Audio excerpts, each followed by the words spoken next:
নমস্কার। এরুচর্চার পক্ষ থেকে সকলকে অনেক অনেক শুভেচ্ছা। এখন আমি আলোচনা করব কোর্স 508 একক 4 থেকে গুরুত্বপূর্ণ কয়েকটি 5 ও 10 নম্বরের প্রশ্ন বাংলাতে।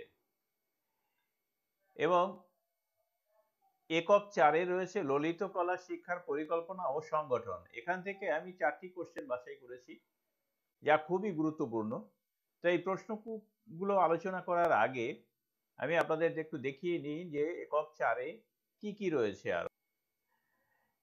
একক 4 এ রয়েছে ললিত কলা শিক্ষার পরিকল্পনা এবং সংগঠন এবং এর ললিত কলা অভিজ্ঞতা পরিকল্পনা কিভাবে করবেন এবং বিদ্যালয়ের সারণীতে ললিত কলা শিক্ষার স্থান মানে কিভাবে রুটিনটা তৈরি করবেন ললিত কলার। এরপরে ললিত কলা অভিজ্ঞতার উপকরণ ও স্থান সংগঠন, এর উপরে তিনটে রয়েছে। আর ললিত কলা অভিজ্ঞতার সহজীকরণ এবং সংগঠন, এই যে তিনটে পার্ট রয়েছে এই তিনটে পার্টের উপরে আমি প্রশ্ন করেছি এবং এই তিনটে পার্ট থেকে কি ধরনের প্রশ্ন হতে পারে সেটাই আমি এখন আপনাদের একটু দেখিয়ে দিচ্ছি।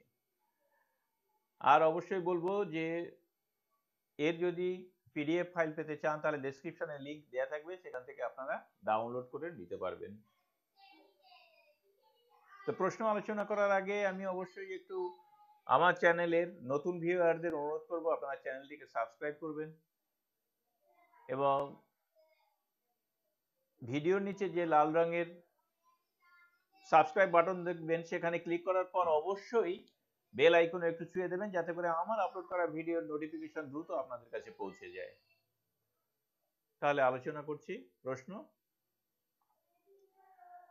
1 নম্বর প্রশ্ন, আপনার বিদ্যালয়ের ছাত্রছাত্রীদের আর্ট অ্যাক্টিভিটি করানোর একটি পরিকল্পনা তৈরি করুন এবং বিদ্যালয়ের সরণিতে কিভাবে তা রাখবেন তা লিখুন। অর্থাৎ আপনার রুটিনে কিভাবে এটিকে রাখবেন সেটা। অথবা শিক্ষক হিসেবে বিদ্যালয়ে ললিত কলা কর্মকাণ্ডের জন্য আপনার শিশুদের কিভাবে কি ধরনের সাহায্য করা উচিত আলোচনা করুন। 2 নম্বর প্রশ্ন, ললিত কলা অভিজ্ঞতা কি? ললিত কলা অভিজ্ঞতার গুরুত্ব ও পর্যায়গুলি সম্পর্কে লিখুন এবং যে কোনো একটি বিষয়ে আপনার বিদ্যালয়ে ললিত কলা অভিজ্ঞতার কথা লিখুন। অথবা ললিত কলা শিক্ষায় কি ধরনের উপকরণ প্রয়োজন এবং এর ব্যবস্থাপনা সম্পর্কে আলোচনা করুন। 3 নম্বর প্রশ্ন, ললিত কলা শিক্ষার সহজীকরণ বলতে কি বোঝায়? সহজীকরণ প্রক্রিয়া সম্পর্কে আলোচনা করুন। আর 4 নম্বর প্রশ্ন, বিদ্যালয়ে শিশুর কলা শিক্ষায় স্থানীয় সম্প্রদায়ের ভূমিকা সম্পর্কে আলোচনা করুন। তাহলে এই 4টে প্রশ্ন আমি এখান থেকে বাছাই করেছি। আর এই 4টে প্রশ্নের উত্তরগুলো আমি একবার করে আপনাদেরকে একটুখানি দেখিয়ে দিচ্ছি।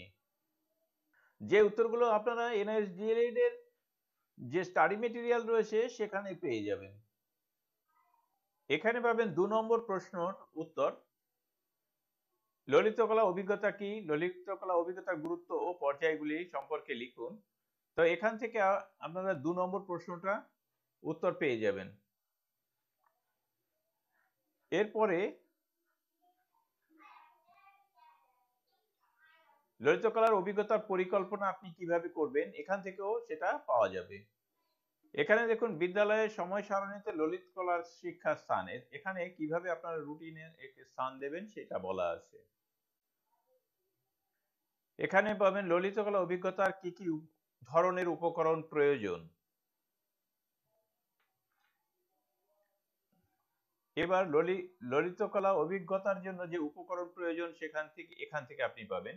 এখানে দর্শন সম্বন্ধীয় ললিত কলা আছে এবং প্রকাশ্যে অনুষ্ঠেয় ললিত কলার যে উপকরণ প্রয়োজন সেইগুলো পাওয়া যাবে। তো প্রকাশ্যে অনুষ্ঠিত ললিত কলা শিক্ষার ক্ষেত্রে উপকরণ, এগুলো এখান থেকে আপনারা পেয়ে যাবেন। এখান থেকে পাবেন প্রাথমিক স্তরে ললিত কলা শিক্ষার জন্য সংগঠন এবং সহজীকরণ, এটা এখানে পাওয়া যাবে।